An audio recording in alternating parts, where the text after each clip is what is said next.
हाँ तो बच्चों, आज पढ़ेंगे अपन हिमालय तंत्र की जो नदियाँ हैं, हिमालय अपवाह तंत्र यानी उद्गम विशेषताओं पर जो दो तंत्र बांटे हुए हैं, हिमालय और प्रायद्वीप, जो कि मान्य हैं नदियों के वर्गीकरण के अनुसार।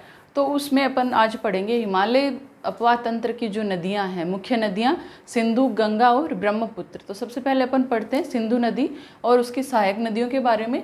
तो सिंधु नदी तंत्र के बारे में अपन पढ़ेंगे। तो ये विश्व की सबसे लंबी, सबसे बड़ी नदी द्रोणियों में से एक है, यानी जो अपवाह के या पानी के अपवाह के क्षेत्रफल के आधार पर अगर देखा जाए तो जो नदी द्रोणी हैं उनमें तीन विभेद किए गए हैं, प्रमुख नदी द्रोणी, मध्यम नदी द्रोणी और लघु नदी द्रोणी। तो उसमें से अगर देखा जाए तो सिंधु नदी जो है वो विश्व के जो बहुत बड़ी बड़ी द्रोणियां हैं उन नदी द्रोणियों में से एक है। इसका क्षेत्रफल, नदी द्रोणी का जो क्षेत्रफल है वो कुल क्षेत्रफल है 11,65,000 वर्ग किलोमीटर, जिसमें से भारत में कितना है 3,21,289 वर्ग किलोमीटर और बाकी कहाँ है पाकिस्तान में। तो सिंधु नदी दो देशों में अपवाहित होती है प्रमुखतया, वहाँ पे अपना जल है वो देती है, वो है प्रमुखतया भारत और पाकिस्तान। तो ये जो 11,65,000 वर्ग किलोमीटर है जो इसका नदी द्रोणी का क्षेत्रफल है, उसमें से जो भारत में इसका क्षेत्रफल अपन देखें तो वो है 3,21,289 वर्ग किलोमीटर। अब इसकी कुल लंबाई है 2,880 किलोमीटर और भारत में जो है उसकी लंबाई कितनी है 1,114 किलोमीटर। तो अगर भारत से पूछा जाए कि भारत में सिंधु नदी की लंबाई कितनी है तो कितना बताएंगे 1,114 किलोमीटर, और अगर इसकी कुल लंबाई पूछी जाती है तो 2,880 किलोमीटर। इसका उद्गम क्षेत्र, यहाँ से उद्गम होता है इसका तिब्बती क्षेत्र में कैलाश पर्वत के निकट बोखरचू के निकट जो हिमनद है वहाँ से इसका उद्गम है वो होता है। इसकी सहायक नदियाँ शोक, गिलगित, जास्कर, हुजा, नुब्रा, शिगार, गास्टिंग, ये सब कहाँ से निकलती हैं? हिमालय से निकलती हैं। और इसके दाहिने तट से मिलने वाली जो नदियाँ हैं खुर्रम, तोची, गोमल, विबोआ और सांगर नदियाँ, ये जो हैं वो कहाँ से निकलती हैं? सुलेमान श्रेणी से निकलती हैं। साथ ही इस नदी में 5 प्रमुख नदियाँ जिनको पंचनद कहा जाता है भारत के पंजाब से होकर बहती हैं। और पंचनद कौन कौन सी नदियां हैं? सतलुज, व्यास, रावी, चेनाब और झेलम। ये नदियां भी अपना जल है वो सिंधु नदी में मिला देती हैं। तो इस तरह से ये हो गया सिंधु नदी तंत्र। अब अपन इसकी सहायक नदियां पढ़ लेते हैं जो पंचनद कही जाती हैं। सतलुज, व्यास, रावी, चेनाब और झेलम, जो कि सिंधु नदी की प्रमुख बड़ी सहायक नदियों में से एक है।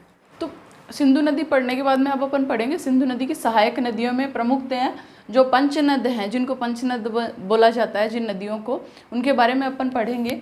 सबसे पहले उसमें है झेलम।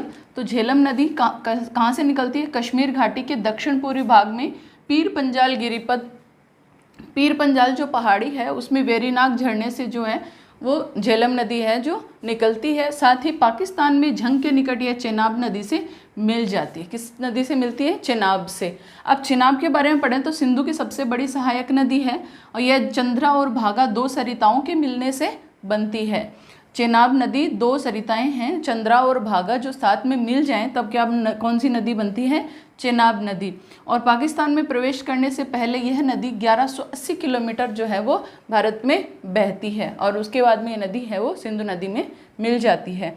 उसके बाद में रावी नदी, यह हिमाचल प्रदेश की कुल्लू पहाड़ियों में रोहतांग दर्रे के पश्चिम से निकलती है और पाकिस्तान में प्रवेश करने से पूर्व यह सराय सिंधु के निकट चेनाब में मिल जाती है। तो रावी और झेलम दोनों नदियाँ किस नदी में मिलती हैं? चेनाब में। और चेनाब किस में मिल जाती है? सिंधु नदी में। इसके बाद में व्यास नदी जो है वो रोहतांग दर्रे के निकट व्यास कुंड से निकलती है और धौलाधर श्रेणी से गुजरने के बाद पंजाब मैदान में प्रवेश करते हैं। धौलाधर श्रेणी जो है हिमालय की पहाड़ी, वहाँ से गुजरती है और उसके बाद में यह पंजाब के मैदानी भाग में प्रवेश करती है और उसके बाद में हरिके बैराज जो है वहाँ पे ये किससे मिल जाती है? सतलुज नदी से। सतलुज नदी जो है वो तिब्बत में मानसरोवर के निकट राक्षस ताल से निकलती है।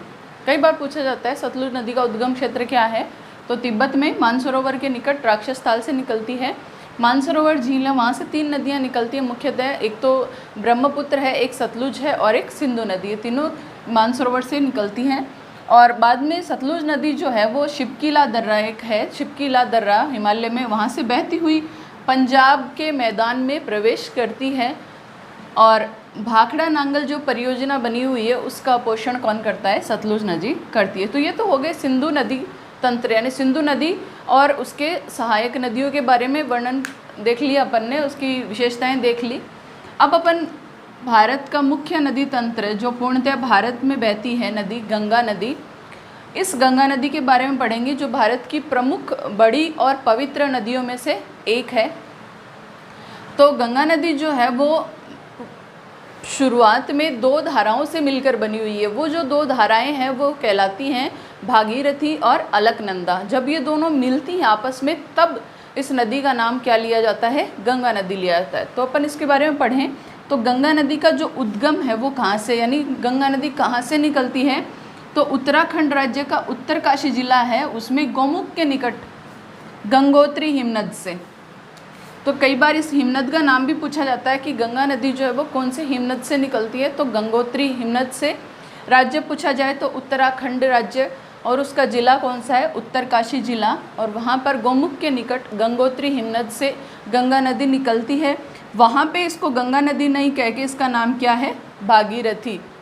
क्योंकि सभी जानते हैं गंगा नदी जो है वो भागीरथ द्वारा नीचे लाई गई थी, तो इसलिए इसके नाम पर इसको क्या कहा जाता है? भागीरथी। तो भागीरथी नाम से ये जानी जाती है, जो कि मध्य और लघु हिमालय को काटती हुई निकलती है। मध्य और लघु हिमालय को काटती हुई निकलती है। देवप्रयाग, ये नाम याद रखिएगा, देवप्रयाग में भागीरथी और अलकनंदा मिल जाती हैं। देवप्रयाग में भागीरथी नदी जो है, धारा कहें अपन या नदी कहें, भागीरथी जो है वो अलकनंदा नदी से मिल जाती है। दोनों धाराएं जो है वो आपस में मिल जाती हैं, और ये जब मिलती हैं तब ये क्या कहलाती है? नदी गंगा नदी कहलाती है, जो कि हरिद्वार में मैदान में प्रवेश करती है। ये भी इम्पॉर्टेंट है कि गंगा नदी है वो मैदान में जहाँ प्रवेश करती है वो कौन सी जगह पे करती है? तो हरिद्वार। हरिद्वार जो है वो मैदानी भाग आ जाता है, जहाँ पे गंगा नदी मैदानी भागों में बहने लग जाती है। उसके बाद में जैसे उत्तर प्रदेश में है, बिहार में है, पश्चिम बंगाल में है, तो ये इस तरह से इन राज्यों को पोषित करती हुई मैदानी भाग में चलती है। इसकी नदी द्रोणी का जो क्षेत्रफल है वो है लगभग 8.6 लाख वर्ग किलोमीटर, और इसकी जो लंबाई है, इस नदी की लंबाई है वो है 2525 किलोमीटर, जो कि अलग राज्यों में अलग अलग लंबाई इसकी है गंगा नदी की। और कुल लंबाई जो है पूरे भारत देश में वो है कितनी? 2525 किलोमीटर। अब गंगा नदी की जो सहायक नदियां हैं वो देखिए कि इसके बाएं तट से मिलने वाली या बाएं तट की जो सहायक नदियां हैं वो कौन कौन सी हैं? रामगंगा, गोमती, घाघरा, गंडक, कोसी और महानंदा। बाएं तट और दायां तट क्या होता है ये देख लेते हैं एक बार अपन। जैसे अब नदी इस तरफ बह रही है और अपन नदी के बहाव की तरफ अपन मुंह करके खड़े हैं, तो अपना जो बायां हाथ है उधर से अगर इस नदी में कोई नदियां मिल रही हैं तो ये कहलाता है इसका बायां तट, और जो अपना दायां हाथ है इधर से अगर नदियां मिल रही हैं इसमें तो ये इसका कहलाता है दायां तट। अगर नदी इस तरफ से बह रही है तो अपने को क्या करना है कि इस नदी के बहाव की तरफ मुंह करके खड़े होते हैं, तो अपना जो बायां हाथ है, यानी अब इस तरफ अगर अपन खड़े हैं तो इधर जो हो जाएगा वो कौन सा तट हो जाएगा? बायां तट, और ये जो हो जाएगा ये हो जाएगा दायां तट। तो गंगा नदी के जो बाएं तट से मिलने वाली नदियां हैं वो कौन कौन सी हैं? रामगंगा, गोमती, घाघरा, गंडक, कोसी और महानंदा। इसी तरह से दाएं तट पे मिलने वाली जो नदियां हैं वो हैं सोन, केन, बेतवा, चंबल और यमुना। यमुना नदी जो है वो इलाहाबाद के निकट गंगा से मिलती है, इलाहाबाद के निकट गंगा से मिलती है, जो कि क्या कहलाता है? संगम या प्रयागराज। तीन नदियों के संगम के कारण इसको प्रयागराज या संगम कहा जाता है। तो गंगा, यमुना और सरस्वती का मिलन होता था यहाँ पे। तो सरस्वती क्या कालांतर में विलुप्त हो गई, सरस्वती नदी अभी नहीं है। तो क्या हुआ कि यमुना और गंगा का जो मिलन स्थल है, जहाँ पे गंगा और यमुना मिलती हैं, उसको क्या कहते हैं? संगम या प्रयागराज। और कहाँ पे है ये है इलाहाबाद के निकट। और लास्ट में क्या है? गंगा नदी है वो जब समुद्र में गिरने वाली होती है तब वो क्या है? मुख्य दो धाराओं में बांटती है। इसकी और तो धाराएं काफ़ी सारी बढ़ती हैं, परंतु दो प्रमुख धाराएं हैं, एक भारत में रहती है और एक बांग्लादेश में चली जाती है। तो जो भारत में गंगा नदी रहती है लास्ट में जब समुद्र में गिरने वाली होती है, तब वहाँ पे उसको कहते हैं भागीरथी, जो कि पश्चिम बंगाल में चली जाती है। और जो बांग्लादेश में जो नदी प्रवेश करती है गंगा नदी, और बांग्लादेश में प्रवेश के साथ ही उसका नाम क्या हो जाता है, पद्मा नदी, जो कि ब्रह्मपुत्र से मिलकर विश्व का सबसे बड़ा डेल्टा बनाती है। तो इस तरह से दो धाराओं में भागीरथी और पद्मा में मिलने के बाद गंगा नदी कहाँ चली जाती है, बंगाल की खाड़ी में गिर जाती है। सिंधु नदी जो है उसका पानी अरब सागर में मिलता है, जबकि गंगा नदी का जो पानी है वो कहाँ मिलता है, बंगाल की खाड़ी में। तो अब अपन इसकी कुछ सहायक नदियों के बारे में पढ़ लेते हैं, जिसमें सबसे पहले चंबल नदी जो अपने राजस्थान में भी बहती है। इसका उद्गम स्थल मध्य प्रदेश में मालवा पठार के महू में है। और राजस्थान में कहाँ पे प्रवेश करती है, कोटा में प्रवेश करती है। उसके बाद में ये बूंदी, सवाई माधोपुर और धौलपुर में बहने के बाद कहाँ मिल जाती है, यमुना नदी में। चंबल नदी किस में मिल जाती है, यमुना नदी में। चंबल नदी जो है वो अपनी उत्खात यानी लहरदार जो नदी बहती है, तब इसने काफ़ी गहरे खड्डे बनाए हुए हैं पठार में, तो ये उत्खात भूमि है, उसके लिए प्रसिद्ध है कौन, चंबल नदी। चंबल नदी के बाद में गंडक नदी, जिसका उद्गम कहाँ है, नेपाल हिमालय में धौलागिरी और माउंट एवरेस्ट के बीच से।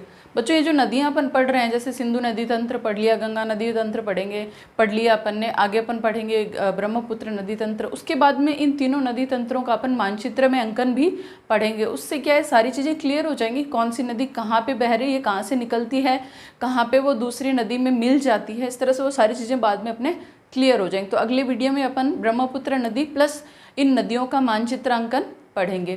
तो गंडक नदी की बात करें अपन, तो गंडक नदी है वो नेपाल हिमालय में धौलागिरी और माउंट एवरेस्ट के बीच से निकलती है और चंपारण बिहार में गंगा से मिल जाती है। इसी तरह से घाघरा नदी जो है वो मापचाचुंगो हिमनद से निकलकर छपरा में गंगा नदी से मिलती है।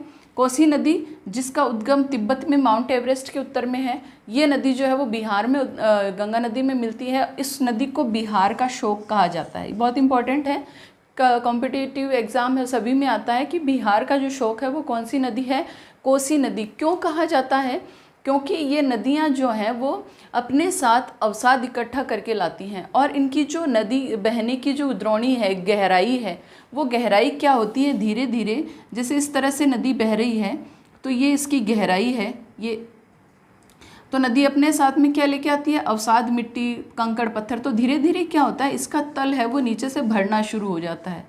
तो जब तल भरना शुरू होगा तो नदी क्या करेगी, नदी का तल क्या होता है, ऊपर उठना शुरू होता है, और नदी का तल अगर ऊपर उठना शुरू हो गया तो वो क्या करती है, अपना रास्ता बदल लेती है और फिर वो दूसरे रास्ते से बहना शुरू हो जाती है।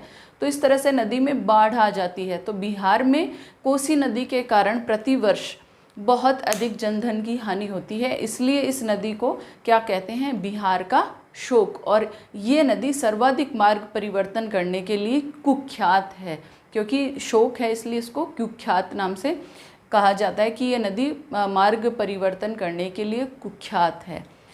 और सोन नदी का उद्गम अमरकंटक पठार है, पटना के पश्चिम में गंगा नदी से मिलती है। और इसी तरह दामोदर नदी जो है वो छोटा नागपुर पठार से निकलती है। और पश्चिम बंगाल में हुगली नदी, अभी मैंने बताया कि पश्चिम बंगाल में गंगा नदी जो है वो भारत में जब बंगाल की खाड़ी में गिरने वाली होती है गंगा नदी, तो वो दो शाखाओं में बढ़ जाती है। एक शाखा भारत में जो कि भागीरथी के नाम से जानी जाती है, और एक शाखा बांग्लादेश में पद्मा नदी के नाम से जानी जाती है। तो वही भागीरथी की जो शाखा है जब पश्चिम बंगाल में कोलकाता के पास में, वो कौन सी नदी के नाम से जानी जाती है, हुगली नदी के नाम से जानी जाती है, जिसमें कौन सी नदी मिलती है, दामोदर नदी। तो इस तरह से अपन ने दो नदियाँ पढ़ ली, सिंधु और गंगा। आगे अपन ब्रह्मपुत्र नदी पढ़ेंगे।